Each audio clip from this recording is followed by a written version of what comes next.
So welcome everybody, and thank you very much for coming along. So the first thing that I think would be useful to clarify is what you mean when you consider yourself and any possible self-sabotaging that you do. What sort of self-sabotaging would you say that you do? Okay, thank you. Would you say that's like procrastination, like you just keep putting it off?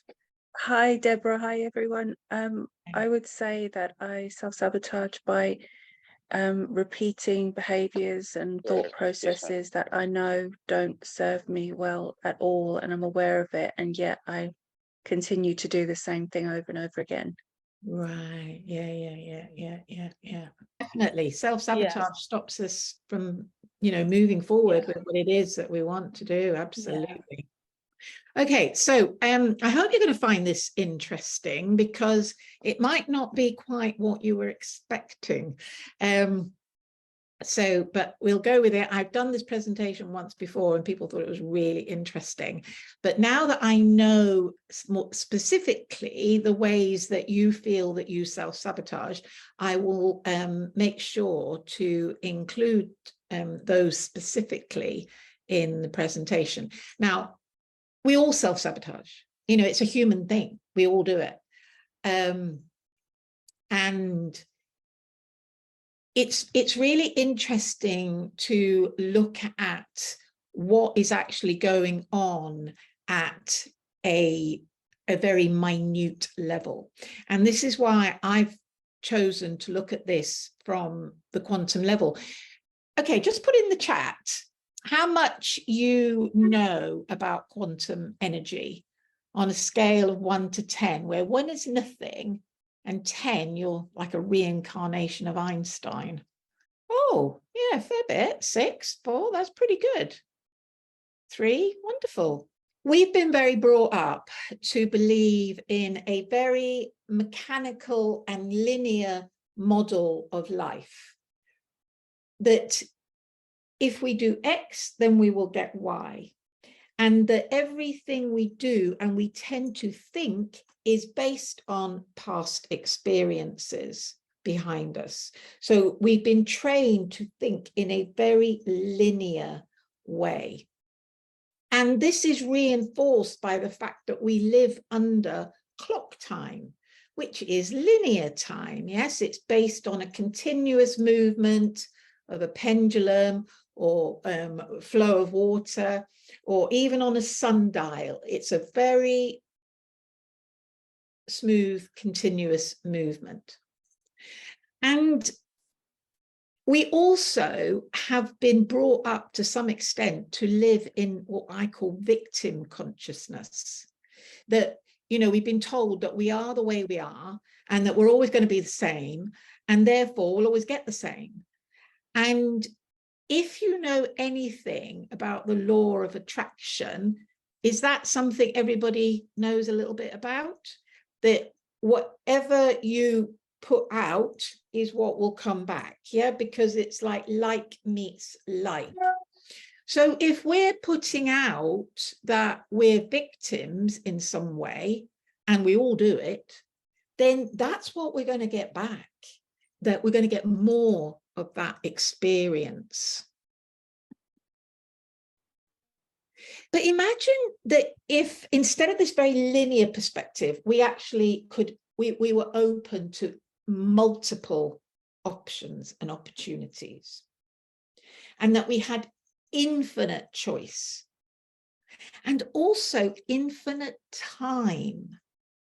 Now, you will all know that experience of like infinite time, because it's the experience you get when you're really engaged in something like a creative hobby or something you love, you absolutely love, or a really good film, and you lose track of time. And for me, sometimes the time, it's like you can be engaged in something and think you were at it for hours, and it was actually only a few minutes. And then other times it could be hours, but it just flew by. It's like that time can stretch and bend. And we've all had the experience, but it's not something that most of us live in very much. And also imagine that you can just choose to be who you want to be. You know, it's not set in stone who you are. And in order to make that leap from that very linear way of thinking and looking at the world, which is what we've all been trained to do, and then to see in a much more expanded and infinite reality, then we need to understand quantum reality to understand how we get from there to there. And most of our self-sabotaging happens because of this. So this is like a lot of words. I'll read them out to you. It's only to sort of like explain where I'm coming from when I use the word quantum. And this is all stuff I found on Google. So quantum means the very smallest unit of anything. So like the smallest unit of light is a photon, or the smallest unit of electricity is an electron. So that's what quantum means. It literally means it's a word that describes the smallest discrete unit of anything. Quantum physics, which is really what Einstein got into, you know, in splitting the atom, is about the behavior of matter inside an atom. Now, I don't know if you know much about atoms, but to tell you the truth, they're nearly all empty space. There's virtually no solid material at all. But this is about that solid material and how it behaves inside the atoms. The quantum field, now some people call this plasma, is like this. It's almost like a fluid. It's invisible substance. It permeates everything. And you may have heard, I'm going to go through this, so don't worry, but it can act like a wave, or it can act like a discrete unit as a particle. But I will go into that in a minute. You've probably heard about the split experiment. And then quantum thinking is about the ability to hold many, many thoughts simultaneously. Now, we've not been trained like that, unless, you know, like we're particularly good at multitasking, but even then it's not much. But to hold many thoughts simultaneously and then put them into action at the right time. And that really fits in with what you were talking about, Simon. And we're going to come back to that. Then quantum healing, which is a really new thing at the moment. It's sort of taken over from like Reiki, which you may have heard of. That's about it all describes the same thing, but it's about connecting into that universal field of oneness, if you like. But what's happening now is that people are moving into, they're coming to understand and to know and to experience and believe and trust and all that, how to do it, that we can actually shape reality.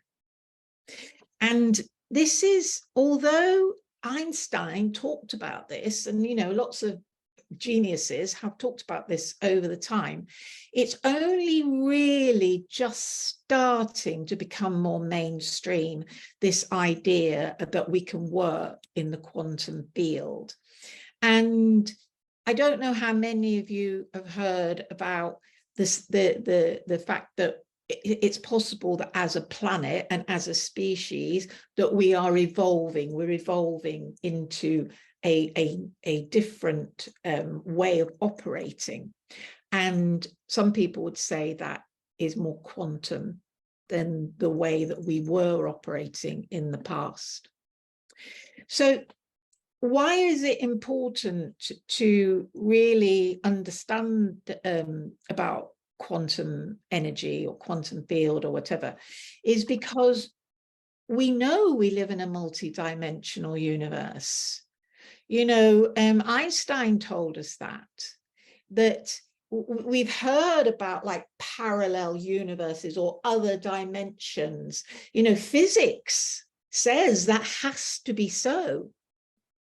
And also, I believe it's important because we all have, it's like a fundamental human need is to be free. And if we're so programmed by this very linear way of thinking, then we do not feel free. And so we need to understand how to move more into that quantum reality. And we want to choose our own reality. It's like, you know, if we're like looking at, you know, horrible, you know, it's horrible, everything's horrible, we don't really want to live in that. We want to live in something that feels beautiful and peaceful and you know, comfortable. And when we look to change, to make that shift from that very linear to a much more expanded way of operating, then we start to become much more in alignment with what it is that we are here for, what it is that the universe wants. And this is coming to be told co-creation. That's the word that's being used now, because everything we do, we are creating. You know, I could pick a book up, put it down, I've just created a bit of heat, you know, and so everything we do, we are creating. And a lot of the time we're just creating willy-nilly. We have no idea what we're doing. So, but when we can move more into this quantum reality, then we can be more conscious of what we're creating. We can understand that repeating behavior and understand what it is that we're creating and understand where to go to make it different. It's really important now because I don't know if you've noticed, but you know, we're going through a period of extraordinary chaos, and chaos always precedes change to the next level of understanding. You know, as human beings, we sort of trundle along that way, trundle along, we're all fine, and then suddenly it just gets really chaotic. And then when we come out, it's sort of on a different level. There's like a new understanding, a different understanding. So we're very much in the middle of this chaos, but it's like, how are we going to align ourselves so that when we come out of it, we are very much consciously in that new level of awareness? So we all learned so much during lockdown. I mean, you know, it didn't really matter what your experience of lockdown was, but we all changed. You can't not change from being locked up for 2 years. You have to change in some way, and we all changed in different ways, but we all learned a new way of being. Now, whether that was comfortable or uncomfortable, it's changed us. We're different people now to what we were. And it's really important for us to understand how we are different and to understand what lockdown did for us, whether it was good or bad, doesn't matter. And it's also really important now because so many people are beginning to ask, well, why am I here? What am I supposed to be doing? You know, it's a really amazing question to ask yourself and keep asking ourselves all the time. Why am I here? Why am I here? And we're coming from a very, what we call service to self. So that's very much about, well, it's what I want. It's all about what I want. And we're now moving into much more a culture of service to others. What is needed? How can I be of service to the whole? And that was something that really came out during lockdown as well. You know, people doing other people's shopping and delivering food and things like this. And I don't know how much you know about astrology, but you may have filtered through that Pluto is about to move into Aquarius. You've probably heard that we're on the cusp of moving into the age of Aquarius.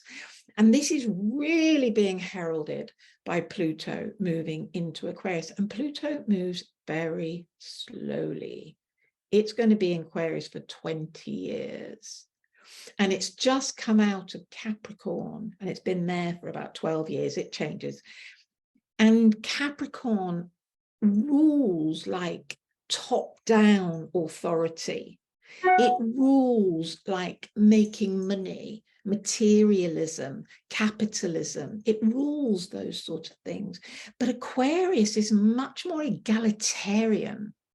It's much more about everybody's equal, and let's look after each other. So it's about freedom. Aquarius is all about freedom. It's also about AI and that sort of control.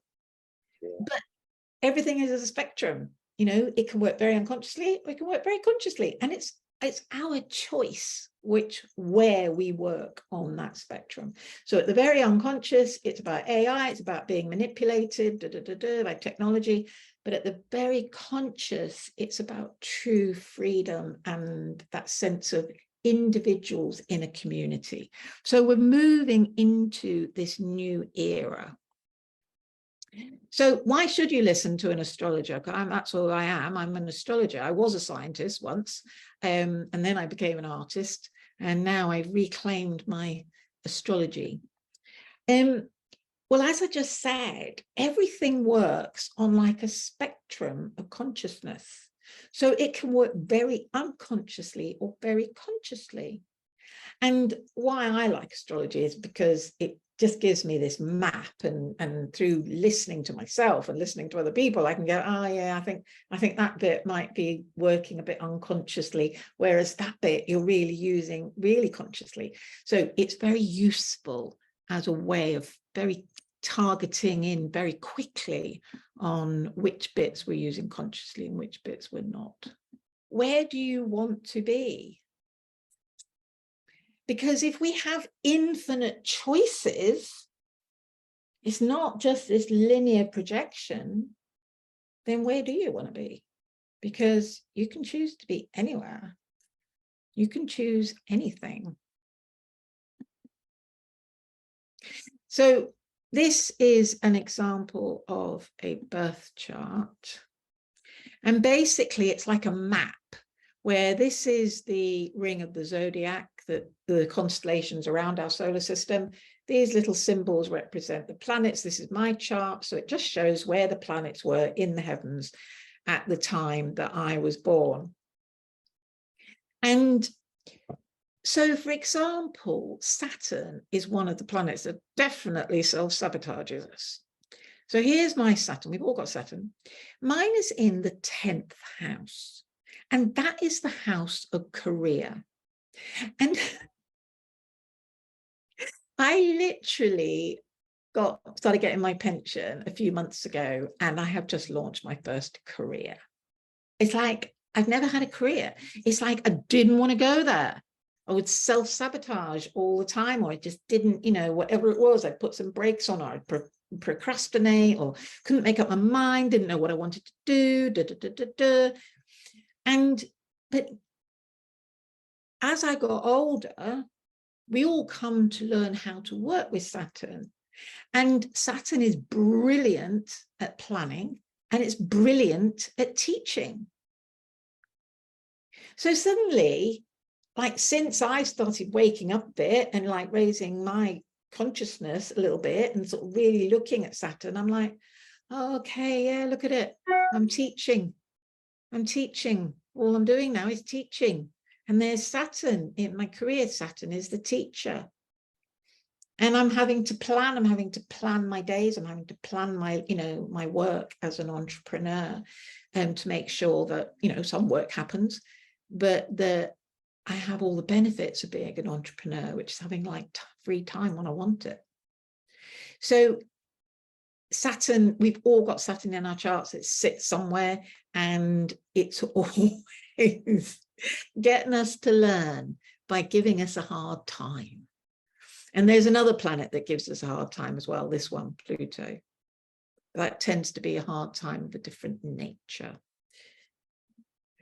Okay, so now, until the age of 7, we lived mainly in a fantasy world. Up until the age of 7, children do not know the difference between the imaginal realm and reality. For them, it's the same thing. They don't understand the difference up until about the age of 7. So, and we were all like that once until the age of 7. We've forgotten. So if you watch a child playing, it's like they're just in this imaginal realm. They're just creating stories. I mean, it might just be with a couple of sticks, or a bit of mud, or they do it all now with this slime stuff. And they're just creating stories.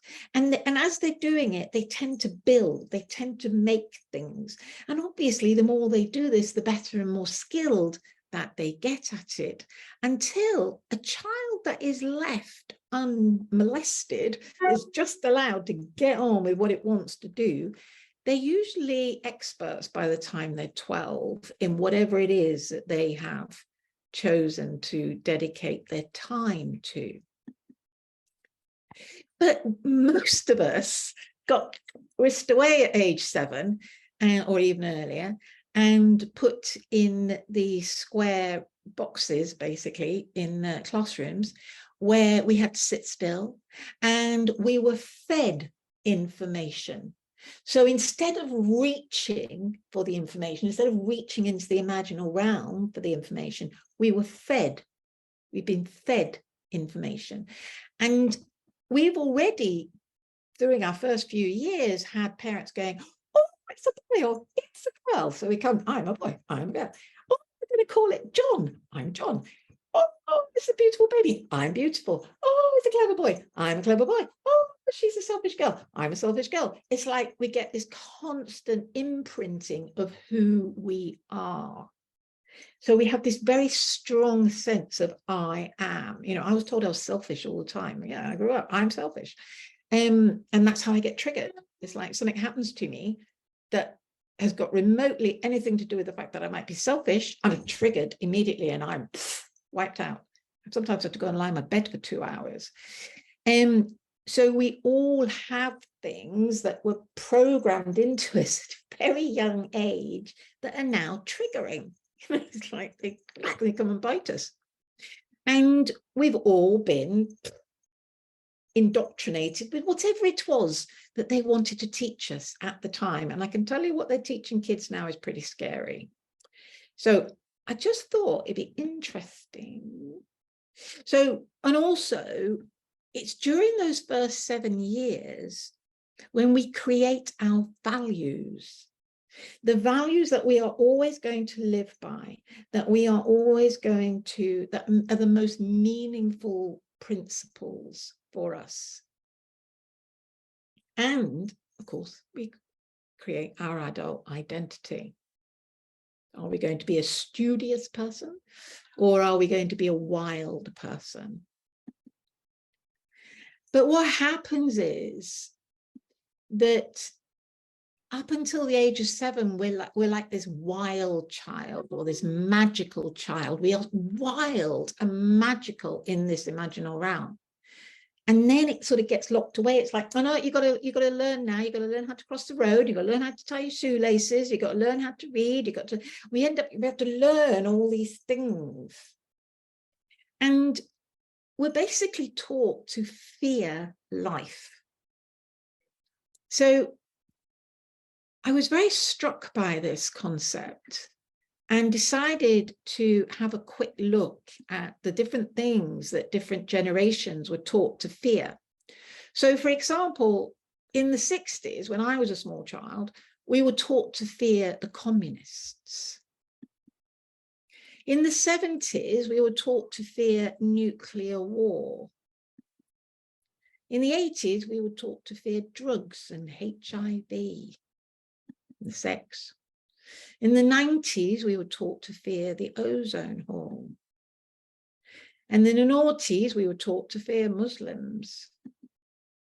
And then in the 10s, we've been taught to fear migrants. Now, these are only a few things amongst a whole spectrum of stuff that we have been constantly programmed with over the past 50 years to be afraid of. And they'll usually fizzle out to nothing. Don't know if you've ever noticed that.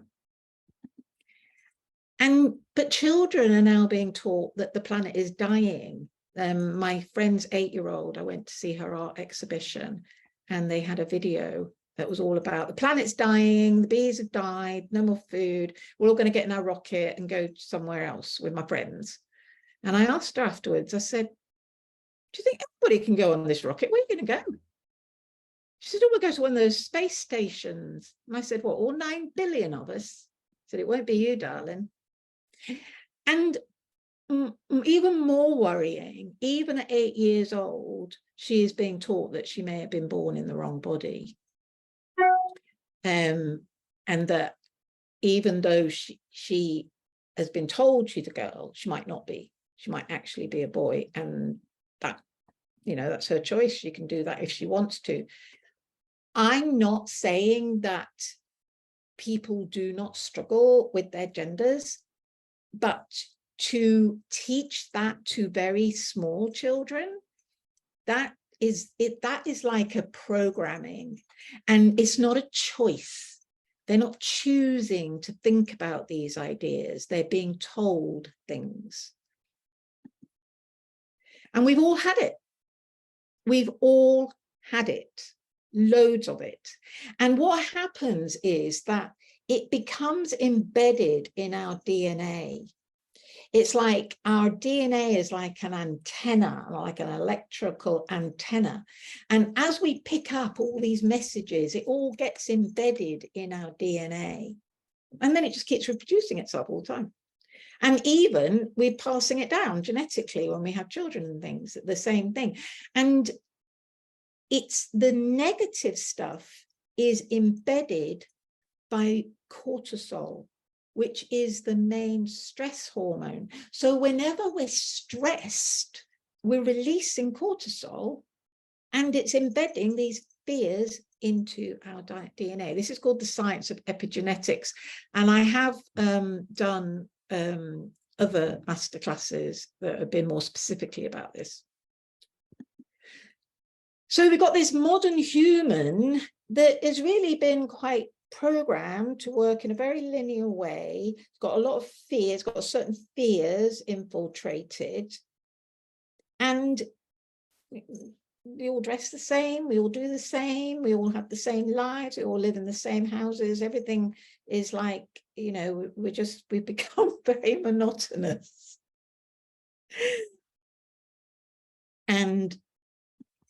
But really, if you think about it, it's not that long ago that even, you know, our ancestors were farmers, or, you know, even, you know, going right back to original humans, we were wild.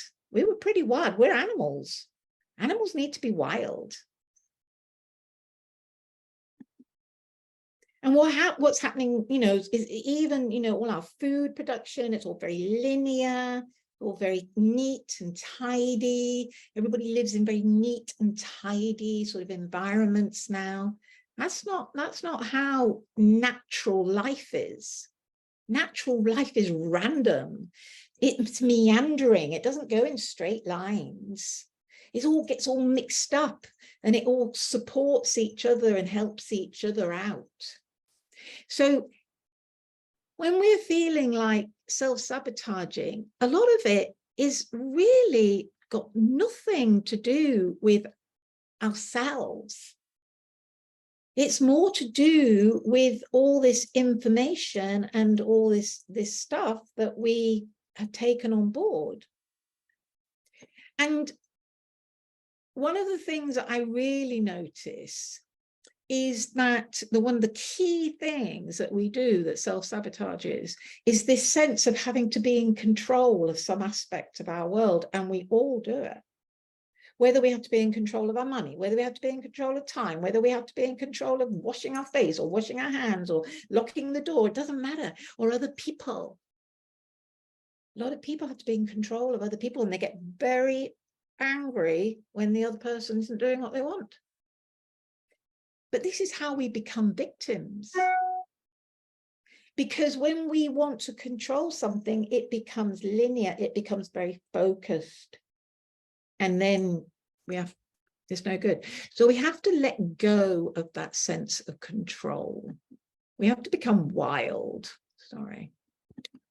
I mentioned earlier about this sense of we can be waves or we can be particles. And this came about, you've probably heard of this double slit experiment, when they had two slits and they pulsed photons, which are light beams, through the slits, and then looked to see on a screen what they could see. Now, when they looked at the experiment, when they watched it, they saw two lines, which meant that the photons were particles. They were little things that could only travel in a straight line. When they weren't watching, and then the experiment finished and they looked at the result, it was all over the place. There were dots everywhere. And the only way that could have happened was for energy to be moving as a wave and not as a particle. And this is one of the key things that we need to start to understand. So when things are particles, they have to travel in a straight line. They have to be linear.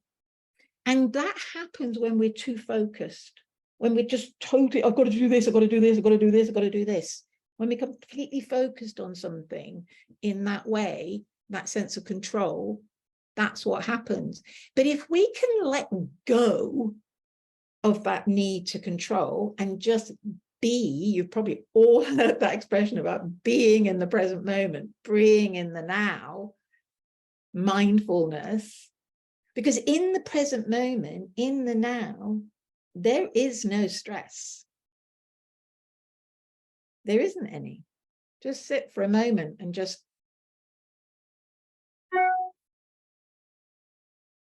be present for a moment. There is no stress.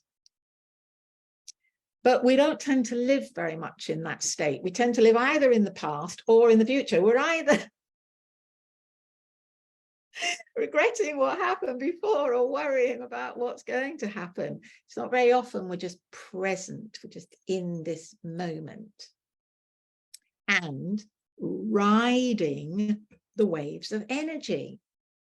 So instead of seeing everything as this very linear thing, when we can just be in the present moment, we ride waves of energy.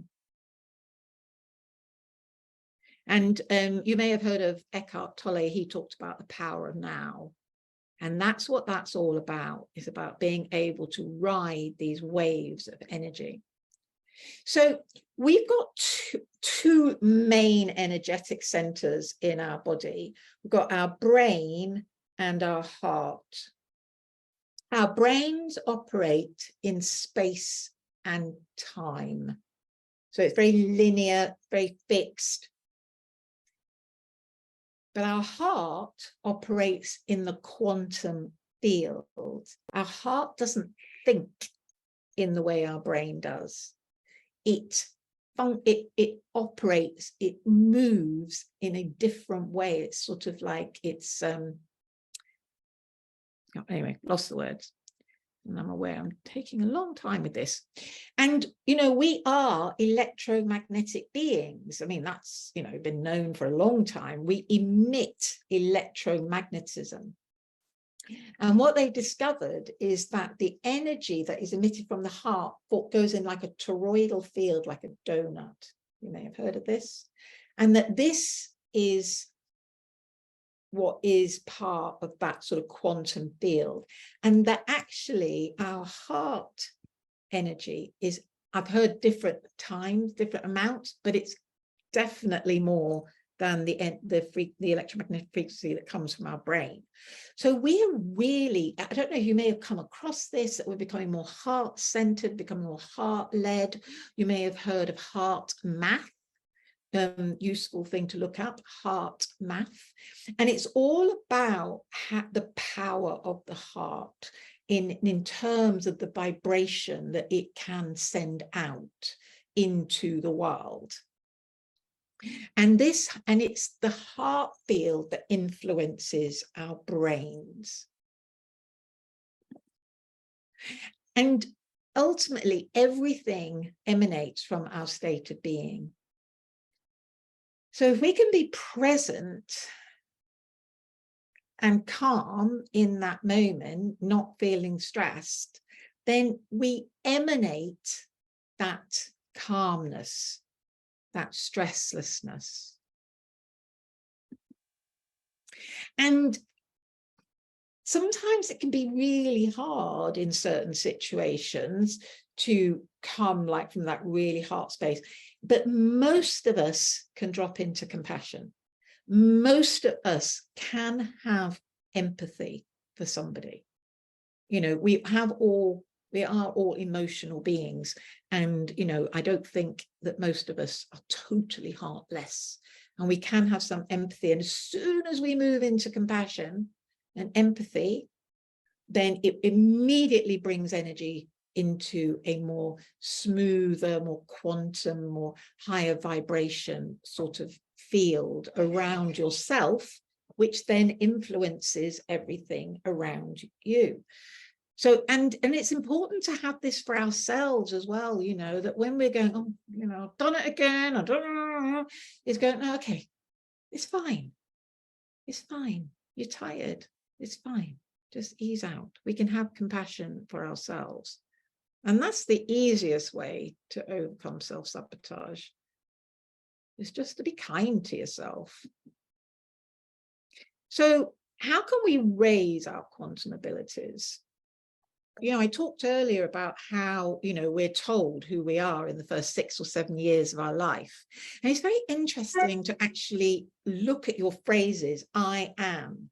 Write 3. Top 3 that come to your mind. I am. And now consider, but what would you choose? If you were to be able to choose the I am, what would you choose? So just write 3 things now that you would choose. I'm going to give you 6 recommendations for how to improve your quantum abilities so that when you find yourself in that moments of self-sabotage, you know how to get out. You know how to get out of that linear way of thinking.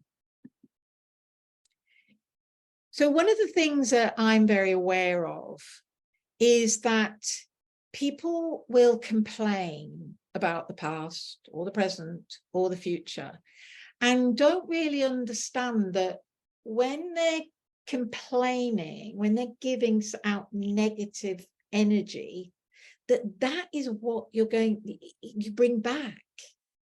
Because how we vibrate, the energy field we vibrate with, is what the universe will bring back to us. So the more we can stay in positive language, what I call high vibe, the more we can stay in positive frame, positive feelings, then the more we're going to see that mirrored in our world. We're going to get more of that. Also, I'd like you to consider, we've been very, I've been telling you about that we've all been programmed, it's like being in a bit of a prison. And if you think about these 2 people, Anne Frank and Nelson Mandela, they really were imprisoned, but they both had a very similar experience. They both realized that although they didn't have any physical freedom, they had complete and utter freedom of what went on in their minds. And they experienced such rich lives, even despite the fact that they had no physical freedom whatsoever. So I've done a masterclass before called, I actually did it for Meetup, called 6 top tips to raise, I think it said raise your energy. And so if you think about it, you've got like the sand on the beach is very low, dense, solid, slow energy. Yeah. The particles are not moving very fast in sand, it's solid. And then you go into the water and the particles are moving quicker and they can flow over each other. Yeah, they've got more energy. And then you move into the air, and there the particles are really far apart. They've got so much energy, they're like this. And what we're doing, we're looking to increase our energy, not that we become manic, not at all, but that it's like our mental and our heart starts to vibrate at a faster level. So the next one is timeless. You see, because everything that we're familiar with in our lives operates on linear time. So we have meetings and we have watches and we have clocks and da da da da. It's all based on linear time. So we get very hooked into linear time. But time is just a human construct. It was literally developed 150 years ago because they wanted to make sure that trains could meet at the right time. Prior to that, you could have 2 different time zones in one city in the UK. It's a very modern thing. And within that, we live in cosmic time. So we're constantly going around the sun. The moon is constantly going around us. The planets in our solar system are constantly moving around, and they're creating different patterns and different arrangements all the time. So we're constantly on this sort of cycle, and because everything has a different cycle to each other, some are very big and slow and some are very quick and fast, so it's never the same. As a giant clock, our solar system is never the same. It's a cosmic time. It just keeps changing, shifting pattern, morphing into a different pattern constantly, like a fractal. And then, of course, we've got seasonal time, which is, you know, how naturally we would have lived on this planet. You know, it was like, oh, it's springtime, you plant your crops. And, you know, they even used to plant by the moon. But imagine, remember I said before about how time can stretch or it can get shorter. Imagine if time was like this ball, this like layers, and you could drop in and out. So you could be on that time zone for a few minutes, and then you could jump to a different one. They could go to a different one, and you could jump about, and you could use time much more flexibly. And what happens is you start to live in what I call multi-dimensional time, where it's very elastic and it's very creative. Whoops, hang on a second. So, and the way that you do this is you have to stop using watches and clocks. And when you look at your phone, you're only looking for a number pattern. You're not looking at the time. If you have an appointment or a meeting coming up, you set your alarm and you set it for the amount of time beforehand that you need to get ready. And then you put all time away and you just get on with what you need to do in that moment. You're totally present in the now. You've got a list of things to do. You say, oh, what's the best thing for me to do now? And it might be go for a walk, or it might be, you could do that banking now. Oh yeah, that's a good idea. And it just gets done because it's like you've aligned yourself into the correct cosmic time, if you like. You've allowed yourself to be present and aligned so that you can hear, what should I be doing now? What's the best thing for me to be doing now? And it is extraordinarily freeing. Then the next 2 things are play and creativity. Now, these 2 are both dependent on being timeless. They don't work if you're using clock time. One of the things that I've noticed when I do people's charts is that there are often things that they may have been really good at when they were a child, and they haven't done anything with it since. it was like, you know, that was a childish thing. And yet they were so good at it. And for whatever reason, they didn't pursue it. It may be, and I see this so often, particularly with things to do with the voice. It's like there's something about that when we get to sort of, you know, between 7 and teenagehood, that for some reason we don't want to sing anymore, or we don't want to be heard anymore. And I find that is a really common one. And yet up until that point, oh God, you know, love to sing, would always be singing or acting or whatever. And then suddenly it's like, no more. And there's so many of these things that it's like we've missed out, we've left behind. And yet that was our magical child. That was our free child. And in order to move more into that quantum reality, we need to find that free child, that magical child, because that is the person who is here to serve. And we can only do that through play. And in play, you have to be really present. I don't mean like playing board games or playing sports. This is about being spontaneous, like a child who just sits with sticks and tells stories, moves into their imaginal realm, gets dressed up. I dress up. That's my thing. I love dressing up, and I can get into, oh, like this, or I had circus skills and I just get into playing and watching the ribbons like a child, you know, mesmerized by colors and things like that. But in order to play, we have to be really vulnerable. We have to let go of our inhibition of like, oh no, I can't let anybody see me. You know, it's that phrase, dance as if nobody's looking, sing as if nobody's listening.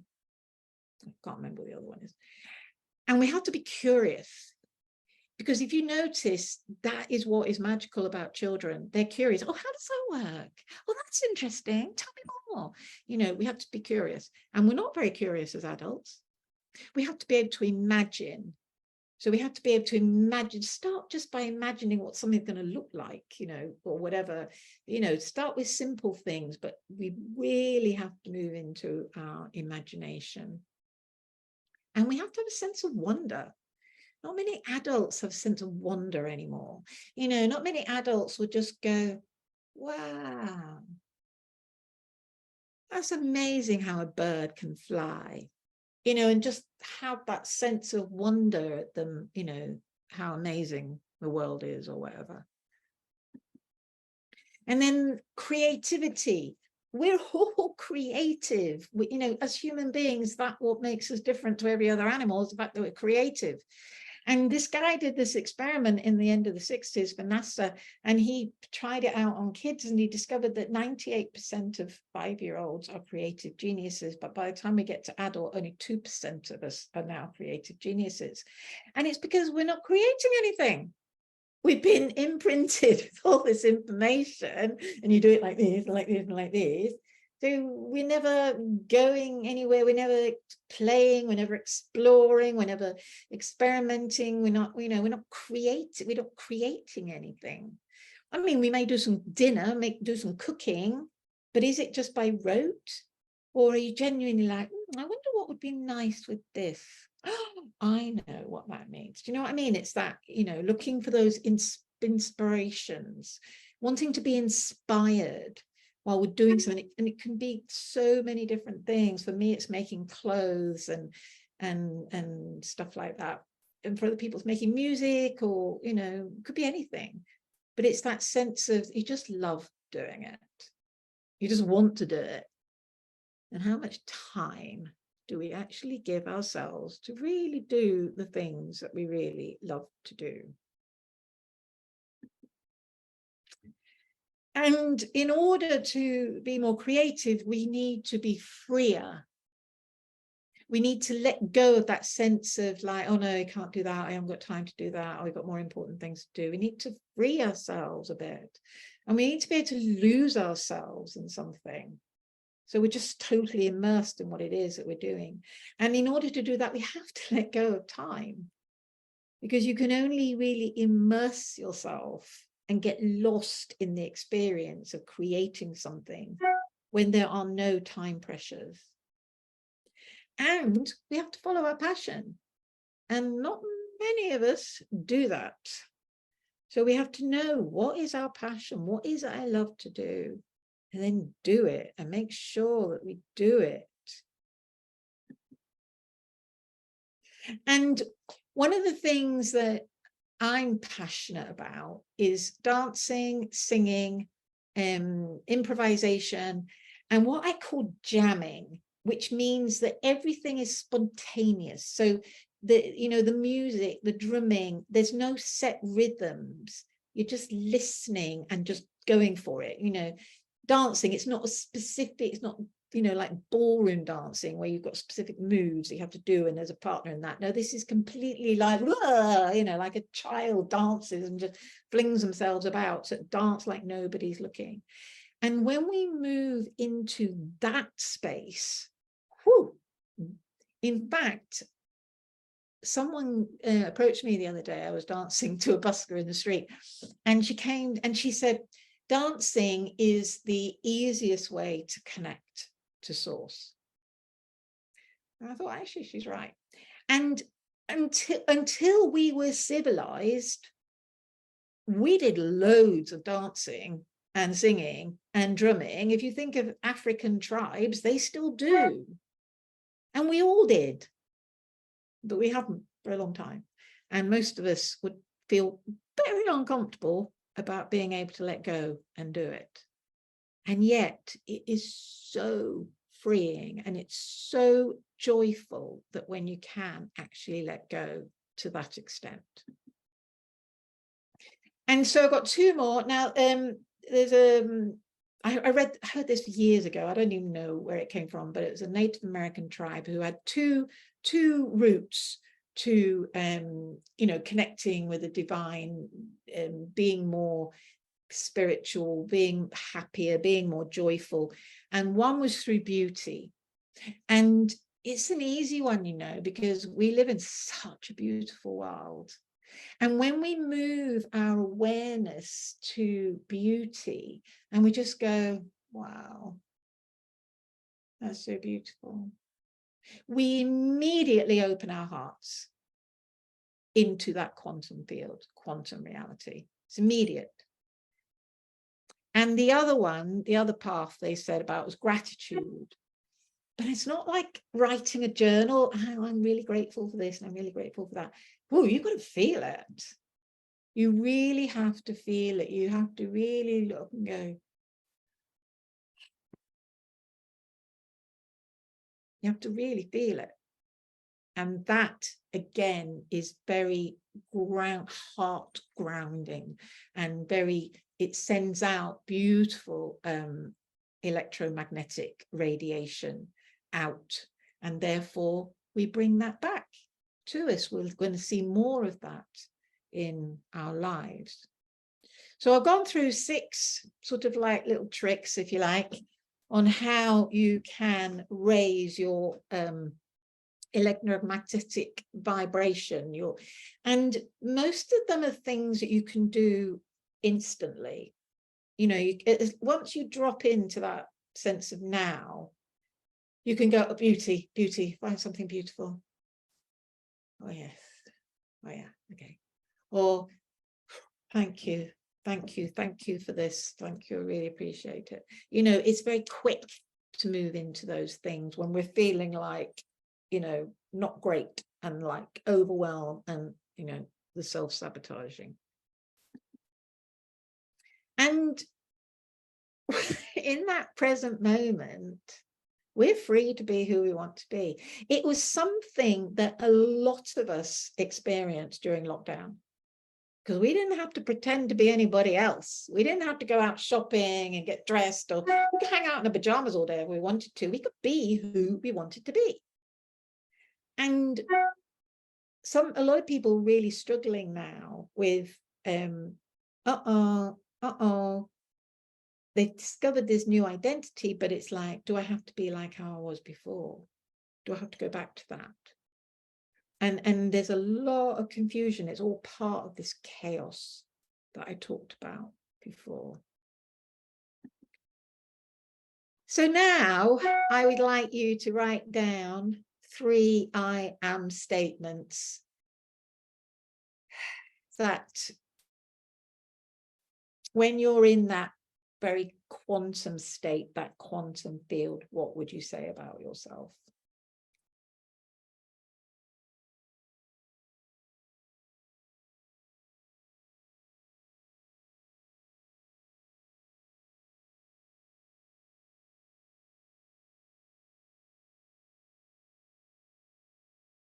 Whenever we're stuck with something, whenever we don't know how to do something, what you do is you just ask, how do I do this?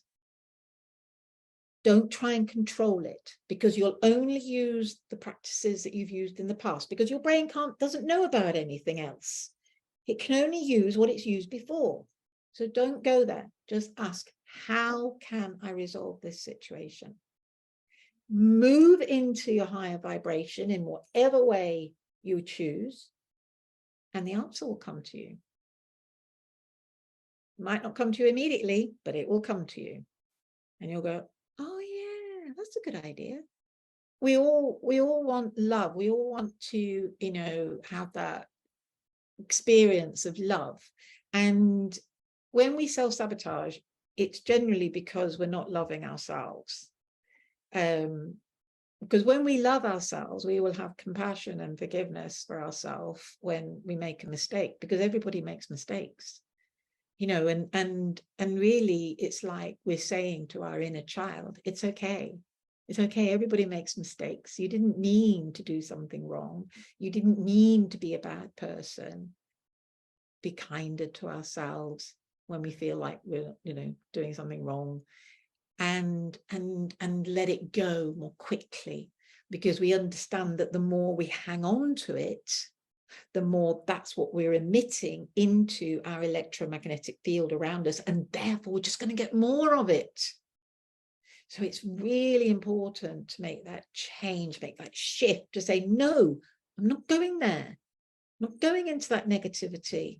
I'm coming into the present. I'm coming into a higher vibration, because that's what I want to put out. That's what I want to get back. And it's like a mental choice. You have to catch yourself doing it. Catch yourself. And sometimes it can take days, but ideally, if you've ever heard of Esther Hicks or Abraham Hicks, they say you've got 17 seconds before it becomes real in our outside world, and it just reinforces how we think again. Power of Love. This is a beautiful song. I highly recommend that you take her name down and go onto YouTube and write The Power of Love. It's beautiful.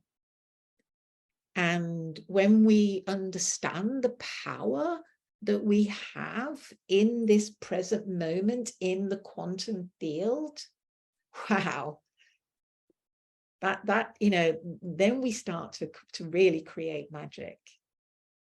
When there's, when we really understand that in ourselves, and there's more and more and more of us who are doing it. And some people call that I said earlier that our planet is ascending, and it's by each of us taking the responsibility to make those choices ourselves that we exponentially sort of teleport the whole human species and planet to a higher level of vibration, a level that is more loving for all.